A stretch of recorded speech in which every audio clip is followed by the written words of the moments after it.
네, 안녕하세요. 임영웅 뉴스만을 골라서 전해드리는 임영웅의 9시 뉴스 6월 1일 방송을 시작하겠습니다. 6월 달은 정말 기대가 되는 달이죠. 6월 16일 임영웅 생일이 있는 달입니다. 그러다 보니까 여러 가지 일들이 거기에 맞춰서 진행이 되고 있는데요.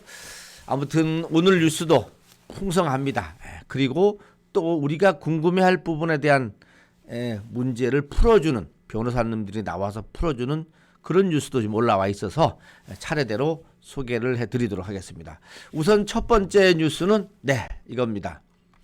5월 4주차 금영노래방 차트 1위 사랑은들 도망가. 이 사랑은들 도망가 정말 방송 끝난 지 얼마나 꽤 오래됐는데도 불구하고 노래방에서의 인기는 계속 되고 있는 것 같습니다. 노래방 최근 들어서 이 코로나19에 대한 사회적 거리두기가 지금 완화되지 않습니까? 노래방을 찾는 젊은 사람들이 많은데 결국은 이 20대 30대 젊은 층에서 임영웅님의 사랑은들 도망가가 그만큼 인기 있게 불려진다 이렇게 볼 수가 있는 거죠. 대단합니다. 네. 노래방 가서 최소한 이 노래 하나 정도는 불러줘야지 요즘 사람이다 이렇게 평가를 받는 것 같아요. 네, 저도 한번 기회 되면 노래방 가서 한번 불러봐야 될 것 같습니다. 자, 두 번째는 임영웅님 우리들의 블루스가 바이브 음악 검색에서 탑백의 1위를 차지했다고 합니다. 지금 멜론, 지니 거의 다 지금 임영웅 노래가 1위부터 막 10위까지의 차트를 점령하기도 하고 싹쓸이도 하는데 바이브에서도 음악 검색에 탑백에서 1위를 차지했다. 네. 우리들의 블루스. 네, 그렇습니다.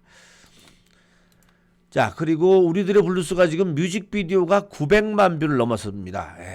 근데 사실 뮤직비디오 900만과 음원까지 합치면 1100이 넘었는데 그래도 각자의 컨텐츠가 중요하기 때문에 우선은 뮤직비디오가 곧 1000만 뷰 되면은 이게 그러면 41번째인가요? 네, 곧 그 기록을 달성하지 않을까 이렇게 생각을 해봅니다. 자, 그리고 임영웅님 유튜브 채널 5월 마무리하면서 14억 5천만 뷰. 네.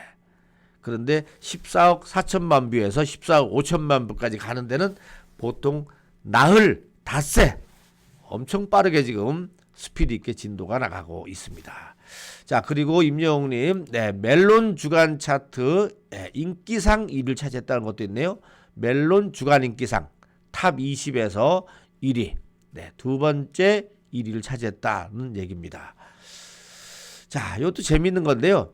개그맨 안윤상이라는 사람이 땡땡쇼를 진행한다고 합니다. 땡땡쇼가 뭔가 저도 들어가 봤더니만은 이분이 성대모사를 잘하시는 분이거든요. 성대모사를 잘하는 분인데 그 대통령님들을 얼굴 나오게 하고 본인이 성대모사를 하는데 첫 이 땡땡쇼에서 윤석열 현 대통령이 임영웅님의 이제 나만 믿어요를 부른다고 합니다.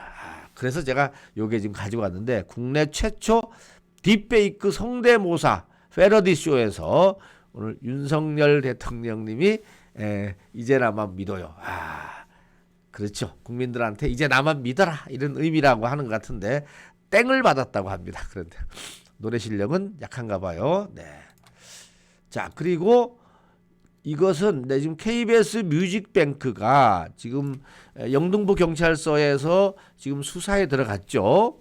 그런데 이 부분에 대해서 앞으로 이게 어떻게 될 것이냐 조금 궁금하지 않습니까? 근데 거기에 대해서 이 로통뉴스라고 있습니다. 이 법률을 다루는 인터넷 신문인데 이 로통뉴스에서 진짜 변호사한테 이 내용을 물어봤습니다. 진짜 변호사. 태연 법률사무소의 김태연 변호사님, 또 법무법인 유한회사의 한별의 강민주 변호사님, 그리고 한상훈 변호사님 이 세 분한테 여기에 대해서 질문을 했다고 합니다. 그랬더니 이렇게 나왔어요. 로통뉴스의 변호사님들 말씀이시니까는 좀 그렇게 새겨 들으시면 좋을 것 같아요. 우선은 김태현 변호사 말에 의하면은 만약에 뮤직뱅크 제작진이 제3자와의 이해관계 등으로 인해서 임영웅님의 점수를 고의로 낮춘 거라면은 법적으로 문제가 된다. 이러면서 제작진의 의도적인 개입으로 시청자를 속이고, 그렇죠, 임영웅님을 2위로 르세라핌을 1위로 선정을 했다면은 이거는 위계에 의한 업무 방해죄가 성립할 수 있다라는 게 김 변호사의 설명이라고 합니다. 이렇게 되면요, 형법상 5년 이하의 징역 또는 1,500만 원 이하의 벌금에 처하게 된다고 합니다. 자, 두 번째, 강민주 변호사 말은 이번 논란은 수사를 통해서 정확한 사실관계가 밝혀져야지 법적인 쟁점을 논할 수 있을 것이다. 이렇게 얘기를 하면서 1위를 가른 방송에서 점수 집계에 문제가 있는 것으로 보인다. 그렇죠. 그러니까 임영웅님한테 빵점을 주고 저쪽에 아이돌 그룹한테 5,000점 이상을 줬다는 것은 문제가 있어 보인다라는 얘기입니다. 자, 그리고 KBS에서 집계 대상 프로그램과 가중치 산정 방법 등에 대해서 분명한 입장을 발표해야 할 것으로 보인다. 그래서 만일 해당 PD 등 관계자가 순위를 조작해서 1위를 잘못 선정했다면은 업무방해죄가 성립할 수 있다. 그러니까 이 업무방해죄 얘기가 많이 나옵니다. 예. 마지막으로 이 변호사님은 PD 출신이랍니다. 그렇구나. PD 출신 한상원 변호사도 형법 제314조 제1항의 위계에 의한 업무방해죄 또는 제2항의 컴퓨터 등 업무방해죄 성립 여부가 문제가 될 것이다. 이렇게 짚으면서, 그러면서 수사 대상은 KBS 제작진이다. 분명히 이것도 그거 좋네요. 수사의 대상은 KBS 제작진이고 관련 제작진이 정보 처리 등에 대한 허위 정보를 입력하는 등 행위로 업무를 방해했다면은, 그 입증이 된다면은 해당 혐의가 적용된다. 대체적으로 종합을 해보면은 뮤직뱅크 관계자들이 고의로 점수를 조작했다면은 단순하게 해프닝으로 끝나지는 않을 것이다 라는 것이 이 로톡 자문 변호사님들의 얘기라고 합니다. 만만치 않아요.